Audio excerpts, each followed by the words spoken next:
Good morning, and welcome to Talk of the Town on 99.7, 1450 WHTC and WHTC.com. And we welcome you to Talk of the Town for this Wednesday, November the 25th. I'm Gary Stevens. I'll have open line following the 10 and 11 o'clock news blocks. We'll be joined in about an hour by Patty Vandenberg, what's new around Holland. And the 10:30 segment, we'll get an update what's going on in the office of the Ottawa County Clerk and Register of Deeds with Justin Roebuck. But our first half hour, we get caught up on the affairs of the Macatawa Area Coordinating Council. Established an municipality study committee that is designed to encourage and to cooperation among neighboring units of governments on area-wide issues. And the man that is charged with being the executive director of the Macatawa Area Coordinating Council, Tyler Kent, on the other end of our Zoom connection. Tyler, good morning and welcome back to WHTC. Good morning, Gary, and thanks for having me. Glad you are with us. And if you have a question for Tyler, you'll be able to take it at 395-1450, 395-1450. Thanksgiving holiday, it's going to be a little different for a lot of people. For you, first one in this area as part of your new job. But certainly it's a time to be thankful for a lot of things there, Tyler. Absolutely. Yeah. I'm blessed to be back in Michigan and serving the Howland Zeeland community. Yeah, you said it's going to be a unique year, but I think we've all adjusted well and kind of know how to handle it moving forward. Tyler, talk a little bit about, well, first of all, before we start talking about some of the issues before members of the MACC and what was brought up in the policy meeting of a couple of days ago, for those who might be new or have not been familiar with the Macatawa Area Coordinating Council, I tried to explain a little bit at the beginning of this segment, but exactly what does the MACC do and what does it really stand for? Yeah, so we've got really two umbrellas that we work under. One is transportation. So we work with MDOT, Federal Highway, and then our local governments on funding projects, roadway projects, bridges, those types of things, infrastructure projects in the MACC area. And then we also oversee and assist in managing the watershed project for Lake MACC. So we partner with Outdoor Discovery, Project Clarity, on cleaning, using best practices to help clean Lake MACC.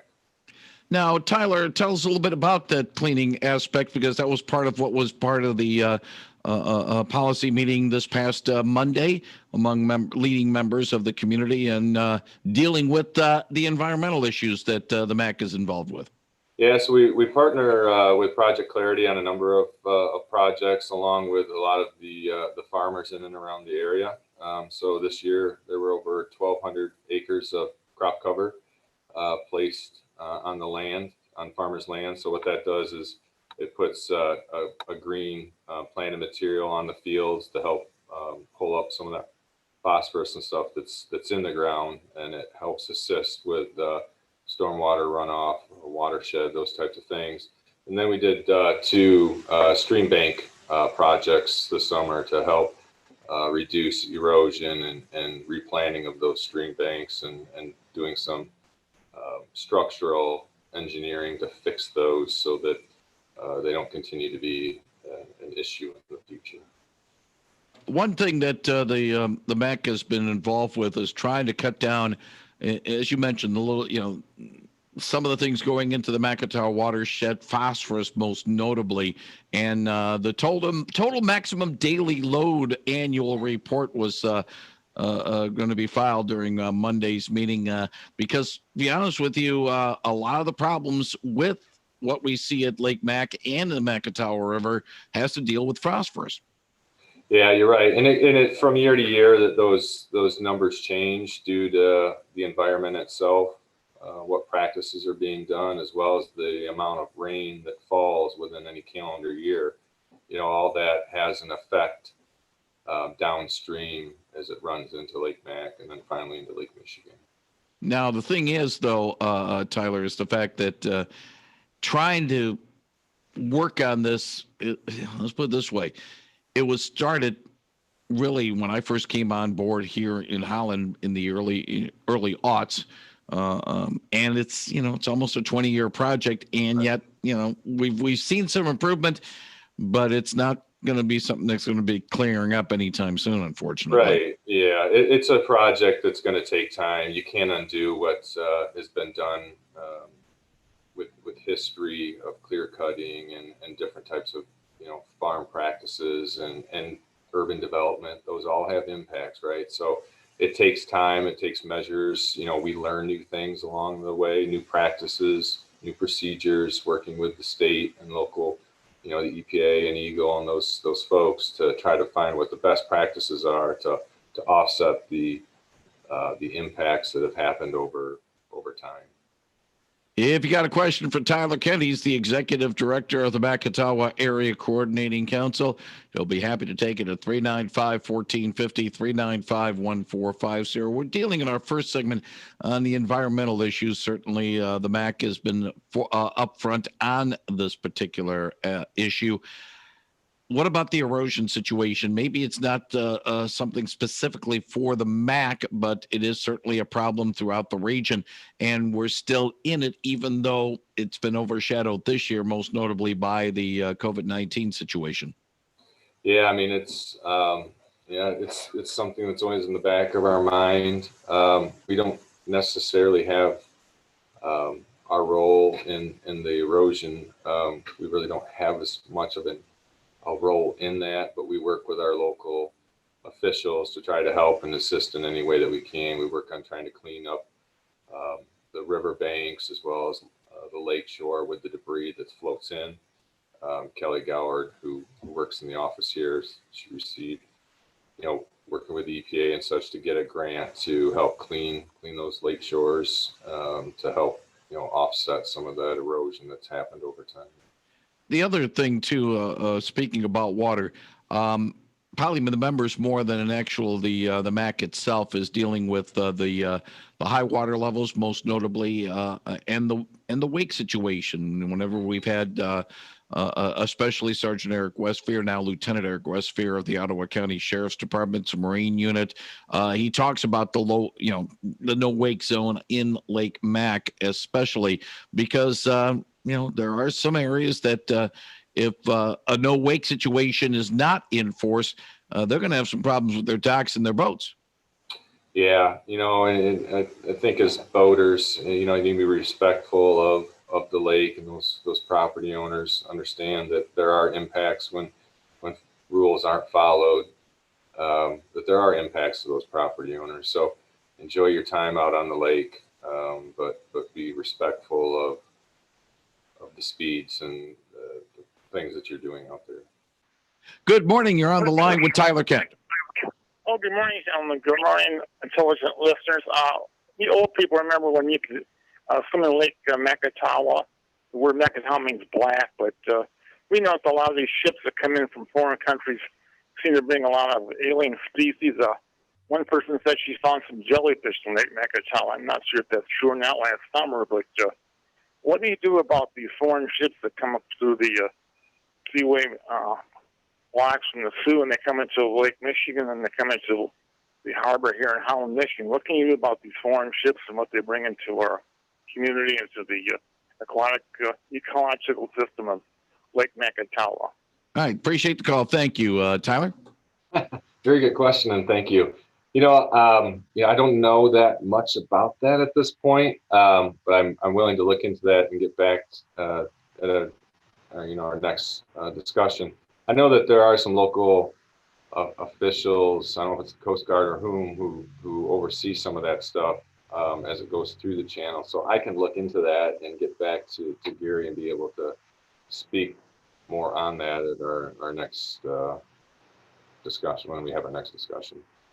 395-1450, 395-1450. If you have a question for Tyler Kent, he is the executive director of the Macatawa Area Coordinating Council. Now, I saw this item on Monday's agenda of the policy committee, and it was titled 2021 Grand Rapids Community College Millage - Model communities. Now, GRCC does have classes at the Midtown Center in Holland, but what's this all about? What were they trying to present to the council?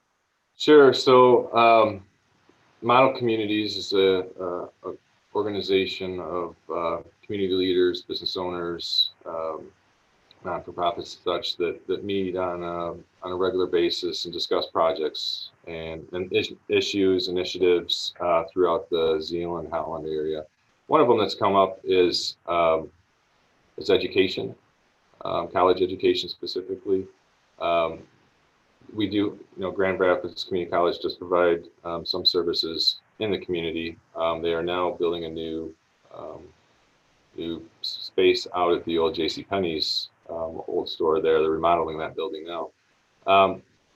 But we will, residents of the Holland Zeeland area that want to choose to go to school there will pay almost double the price as if they were if they were to live in Kent County, because we're outside of the district.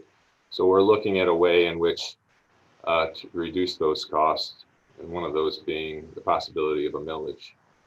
So we're just in the exploratory stage of that, seeing if that's an opportunity to invest in the community, so that it drives down the cost for travel up to Grand Rapids Community College to their main campus, as well as the actual cost of each credit hour. Quick question, maybe you can't answer it, probably won't, but it does beg a question. We don't have a community college in Ottawa County. We don't have a community college in Allegan County. Right. It's satellite situations and all that. And some are saying, hey, maybe we need to, get on the ball about having our own community college instead of having GRCC or Lake Michigan College down in the Allegan County service this area. Have you heard any scuttlebutt about that right now? Or is that sort of like, it's a nice idea, but we're not going to pursue it that much? I think at this point, they're really concentrating on, Grand Rapids Community College is establishing a footprint in the community. Let's partner with them to figure this out. So that's, I think, where we're at this point, is to see if there's a way to get a millage passed to help offset some of those costs for students of GRCC. They are investing in the community with a larger campus now, right along US 31 there, which will be served by MACC Transit and such. So the infrastructure is there. Right, it's just now being able to provide some additional services above and beyond what they were originally going to provide. So that's kind of where we're at this point, Gary. Real quick, and I'm looking at the minutes from the October meeting, going into the November meeting, about this presentation that GRCC was going to make about a remodel of West Shore Mall. Is that what you're referring to in that regard?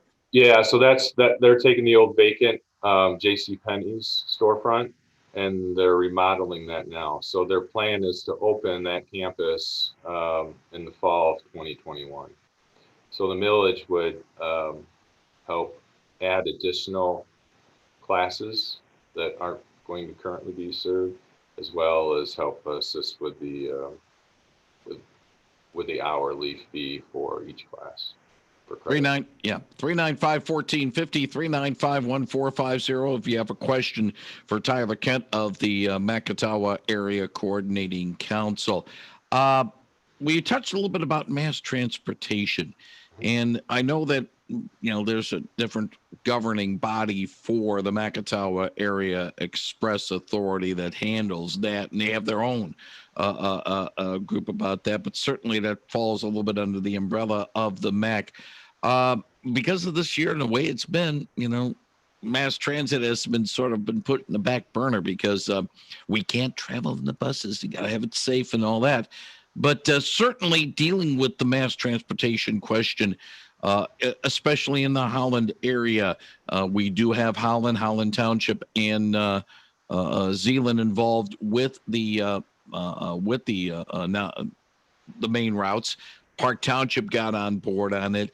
Do you get a sense that perhaps the overall community is really needing to embrace this mass transit situation, or is it still, hey, we're happy with what we got right now with MACC?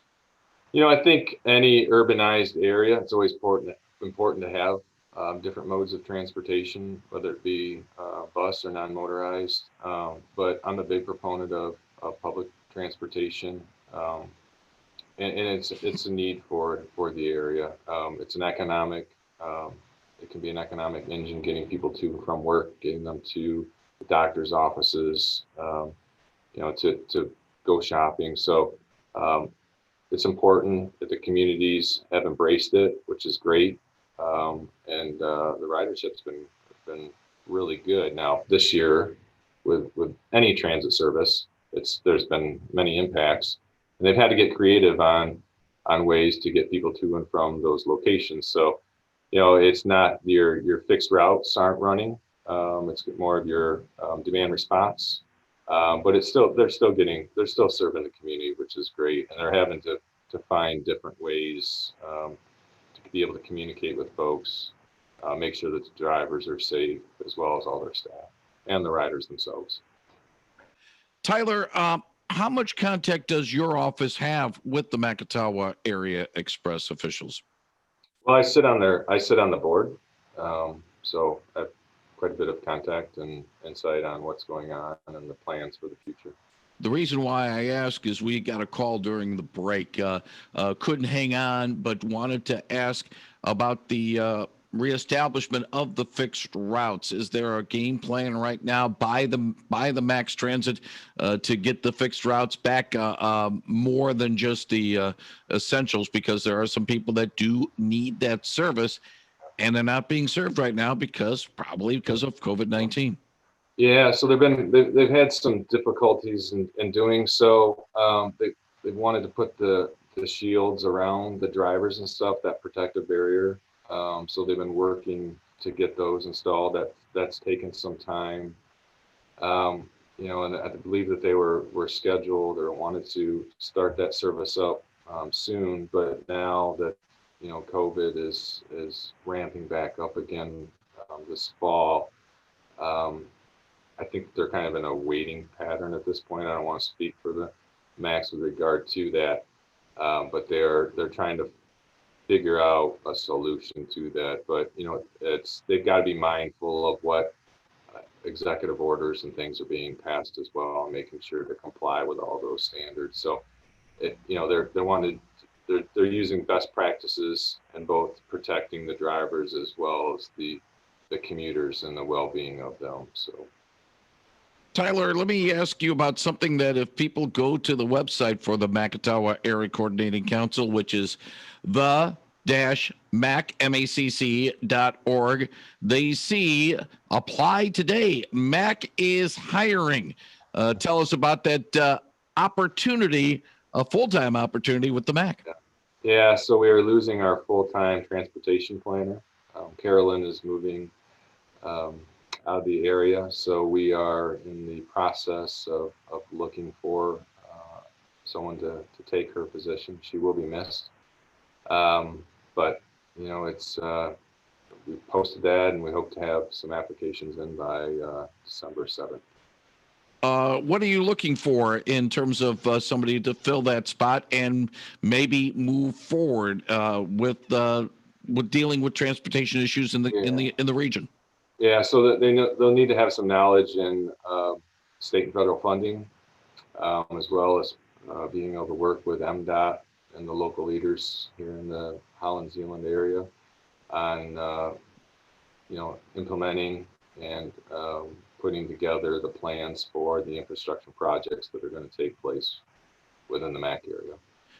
Some of the infrastructure projects, the MACC would be involved. Others, well, the state's got to deal with that, especially with the trunk routes being US 31, Business 196, and I-196. But yet, dealing with some of the road issues. I know the County Road Commission, and we will have Alex Doty on the show on Monday to talk about with the County Road Commission. But, the road work is another thing that has sort of been put in the back burner a little bit. Yes, we've seen a lot of construction this year, but some of the pledges made by the current governor in getting elected 2 years ago have had to be put on the back burner, and the roads still need addressing in our area.